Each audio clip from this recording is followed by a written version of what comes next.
అలాంటి వ్యక్తి మొదట పెట్టుకుంది సురేందర్తోనే. 2 తెలుగు రాష్ట్రాలను ఒంటి చేతితో ఏలుతున్న సురేందర్ ఆదిత్యని ఎలా చంపాడో కథలుగా చెప్పుకున్నారు. అప్పట్నుంచి సురేందర్ అంటేనే అందరూ వణికిపోతున్నారు. ఆ సంఘటన జరిగాక రాయ్ ఫ్యామిలీ సురేందర్కు ఎదురు వెళ్లలేదు. స్టేట్లోనే పెద్ద పెద్ద ఫ్యామిలీస్ వ్యక్తులు కూడా సురేందర్కి తల వంచుతారు. అలాంటి సురేందర్ మనిషి ఈ లూసిఫర్. అంటే నేనిప్పుడు సురేందర్ చేతిలో పడ్డానా? సురేందర్ టార్గెట్ చేస్తే ఆ వ్యక్తి ఖచ్చితంగా చచ్చిపోతాడు అని అనుకుని భయంగా చూస్తూ ఉన్నాడు చందు. నీకు భయపడ్డం కూడా తెలుసా అని హేళనగా నవ్విన లూసిఫర్, నీకోసం ఓ అవకాశం ఉంది. నువ్వు మనోహర్ కాలనీ ఎంట్రన్స్ గేట్ వద్ద మోకాళ్లపై కూర్చొని చేతులు పైకి పెట్టి ఓ గంట సేపుంటే నిన్ను ప్రస్తుతానికి వదిలేస్తానని మా అధికారులు చెప్పారు. లేదంటే మాత్రం సురేందర్ నీ ముందుకొస్తారు. ఈ విషయంలో మీ నాన్న ఏమైనా చేయగలరేమో కనుక్కో అని వెటకారంగా అన్నాడు. చందుకి సురేందర్ గుర్తుకు రాగానే మళ్ళీ ప్యాంట్ తడిచేలా ఉంది. ఇక చేసేదేం లేక మనోహర్ కాలనీ ఎంట్రన్స్ గేట్ వద్ద మోకాళ్లపై కూర్చున్నాడు. అతని ఫేస్ సిగ్గుతో కోపంతో ఎర్రగా మారిపోయింది. అటూ ఇటూ తిరుగుతున్న వ్యక్తులందరూ అతన్ని చూసి వెక్కిరిస్తూ ఇలాంటి వాళ్లు బతకడం వేస్ట్ అని అంటున్నారు. చాలా మంది చందుని పిక్స్ తీస్తూ వీడియోస్ తీస్తూ హేళన చేస్తున్నారు. చందు పళ్ళు కొరుకుతూ తలదించుకొని సురేందర్కి సంబంధించిన ఏ వ్యక్తిని తను బాధ పెట్టాడో అర్థం కాక ఆలోచిస్తున్నాడు. నిజానికి ఈరోజు సురభితో మాట్లాడటానికి, తనతో హ్యాపీగా గడపడానికి ఇక్కడికొచ్చాడు. అలాంటిది ఇంత పెద్ద ఇష్యూలో ఎలా ఇన్వాల్వ్ అయ్యాడో అతనికి అర్థం కావట్లేదు. వీక్ అనుకున్న శివ ఇంత గొప్ప పవర్ని కలిగుంటాడా? తెలుగు రాష్ట్రాన్ని షేక్ చేసే సురేందర్ శివకి హెల్ప్ చేస్తాడా? లేదు, ఇది సౌందర్య పని అయ్యుండొచ్చు అని అనుకోగానే చందు హృదయంలో ద్వేషం నిండిపోయింది. సౌందర్య తప్ప ఆ చెత్తగానికి ఎవ్వరూ హెల్ప్ చేయరు. ఆమెకు మాత్రమే ఇంత ఎబిలిటీ ఉంది. చేతగాని శివ ఇన్ని రోజులు అండర్ గ్రౌండ్ లో ఉండటంలో తప్పు లేదు. ఇప్పుడు అతని బలాన్ని చేకూర్చుకున్నాడు. అందుకే బయటకొచ్చి తన ప్రతాపాన్ని చూపిస్తున్నాడు. మరి ఇంత వేస్ట్ ఫెలోని నేనెక్కడా చూడలేదు అని శివని అసహ్యించుకున్నాడు చందు. లూసిఫర్ని సహాయం చేయమని శివనే అడుగుంటాడు. అందుకతను చాలా డబ్బులు ఖర్చు పెట్టుంటాడు. దానికి సౌందర్య హెల్ప్ చేసుంటుంది. ఇవన్నీ తాతయ్యకి చెప్పాలి. ఈ మెంటల్ దాని సంగతి తాతయ్య చూసుకుంటాడు. తాతయ్య కనుక చెప్తే సౌందర్య ఏ మాటైనా వింటుంది. శివని కూడా తన్ని తగలేస్తుంది. సౌందర్య అండ లేకుంటే శివ కుక్క బెదిరించినా కూడా భయపడతాడు. ఎస్, ఇదే చేయాలి. ఆ శివని నా చేతులతో నేనే చంపేయాలి. వాడి చేతుల్లో నేను అనుభవించిన అవమానాలన్నింటిపై ఖచ్చితంగా కక్ష తీర్చుకోవాలి అని క్రూరంగా అనుకున్నాడు చందు.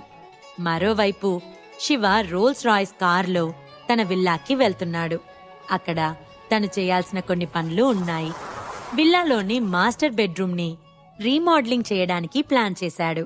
ఎందుకంటే త్వరలో సురభిని తన విల్లాకి తెచ్చుకోవాలని అనుకుంటున్నాడు శివ. ఇక్కడ సెక్యూరిటీ చాలా పగడ్బందీగా ఉంది. స్ట్రేంజర్స్ ఎవరూ లోపలికి రావడానికి అస్సలు వీల్లేదు. కాబట్టి సురభికి ఇక్కడ సేఫ్ అని అనుకున్నాడు శివ. తను ఏం తప్పు చేయకపోయినప్పటికీ త్వరగా సురభిలో ఉన్న మిస్అండర్స్టాండింగ్ ని క్లియర్ చేయాలనుకున్నాడు శివ. ఇంతలో శివ ఫోన్ రింగ్ అయింది. అవతల అనంత్ నుంచి కాల్. శివ సార్, నేను మీకు ఏ విధంగా సహాయపడగలను అన్నాడు అనంత్. నేను చెప్పిన పని ఎంతవరకు వచ్చింది అన్నాడు శివ. షికా గ్రూప్స్ లో అన్ని డిపార్ట్మెంట్స్ సురభికి సపోర్ట్ ఇవ్వాలని అనంత్కి చెప్పాడు శివ. ఎందుకంటే ఆమె ప్రపంచంలోనే ది బెస్ట్ డిజైనర్ కావాలని అతని కోరిక. శివ సార్, ఓ చైర్మన్ గా నేను చేయాల్సిందంతా చేస్తున్నాను. మిసెస్ సురభి రీసెంట్ గా చాలా ఆర్నమెంట్స్ ని డిజైన్ చేస్తున్నారు. ఆమె డిజైన్ చేసిన ఆర్నమెంట్స్ చాలా బాగా సేల్ అవ్వటమే కాక ఆమె చాలా ఫేమస్ అయ్యేలా చేస్తున్నాయి అని అన్నాడు అనంత్. ఓకే, రేపు board of directors meeting announce చేసి సురభిని వైస్ చైర్మన్ గా ప్రపోజ్ చేయండి అన్నాడు శివ. అతను తన భార్యకి గిఫ్ట్గా ఇవ్వటానికి షికా జ్యువెలరీ గ్రూప్స్ ని కొనుగోలు చేశాడు. ఆమె ఒప్పుకుంటే వెంటనే చైర్మన్ సీట్లో కూర్చోపెట్టొచ్చు. కాని సురభి వ్యక్తిత్వం అతనికి బాగా తెలుసు. ఆమె తన కష్టార్జితంతో తను కోరుకున్నది సాధించాలని అనుకుంటుంది. అలానే స్టెప్స్ వైజ్ గా తను కోరుకున్నది పొందుతుంది. ఓకే శివ సార్, మీరు చెప్పినట్లే రేపు సురభి మేడంని వైస్ చైర్మన్ గా అండ్ బోర్డ్ ఆఫ్ డైరెక్టర్స్ లో పర్మనెంట్ మెంబర్ గా చేస్తాను అని గౌరవంగా అన్నాడు అనంత్. అతనికి ఈ పాటికే అర్థమైంది, షికా గ్రూప్స్ శివ తన వైఫ్ ని సంతోషపెట్టడానికి ఉపయోగించే ఒక టాయ్ అని. శివ అనంత్తో మాట్లాడుతూ ఉంటేనే మరొక కాల్ వచ్చింది.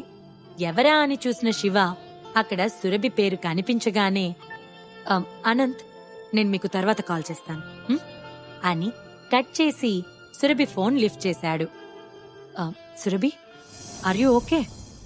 ఏంటి ఈ టైంలో కాల్ చేశా అని ఆందోళనగా అడిగాడు శివ. ఐయామ్ ఫైన్ అన్నది సురభి.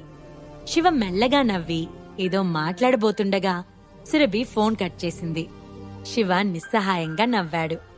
నేను చందుని కొట్టాను కనుక నాకేదైనా ఇబ్బంది అవుతుందేమోనని కాల్ చేసింది. కానీ ఇప్పటికీ ఆమె జెలస్ ఫీల్లోనే ఉంది. అందుకే నాతో మాట్లాడటానికి ఇష్టపడటం లేదు అని అనుకున్నాడు శివ. ఇక అక్కడ ఫోన్ కట్ చేసి బెడ్ పై వాలిన సురభి ఫోన్ వైపు పళ్ళు కొరుకుతూ చూస్తుంది. ఏం మనిషో ఏంటో, నేను ఫోన్ కట్ చేశాను, మళ్ళీ ఫోన్ చేయాలని తెలియదా? తను పదే పదే ఫోన్ చేస్తేనే కదా నేను కొన్నిసార్లు కట్ చేసి తర్వాత లిఫ్ట్ చేసి మాట్లాడేది. ఇతనేంటో మళ్ళీ ఫోన్ కూడా చేయలేదు. ఇతనికి నాకు సెట్ అవ్వదు. వెంటనే ఈ విషయం చెప్పేసేయాలి అని గట్టిగా దుప్పటి కప్పుకొని రగిలిపోతూ మెల్లగా నిద్రపోయింది సురభి. సురభి ప్రేమిస్తుంది, అందుకే అసూయపడుతుందని శివకి ఎప్పుడర్థమవుతుందో. సురభిని తన విల్లాకు తీసుకురావాలని శివ ప్లాన్ చేస్తున్నాడు. మరి సురభి ఒప్పుకుంటుందా? తన భార్య గురించి తప్పుగా ఆలోచించాడనే చందుకి అంత పెద్ద శిక్ష వేశాడు శివ. మరి చందు ఊరుకుంటాడా? ఈ ప్రశ్నలకు సమాధానాలు తెలుసుకోవాలంటే నెక్స్ట్ ఎపిసోడ్ వినాల్సిందే. క్రింద ఇచ్చిన లింక్ ని క్లిక్ చేసి పాకెట్ ఎఫ్ఎం యాప్ ని ఇన్స్టాల్ చేసుకోండి. Stay tune to pocket FM.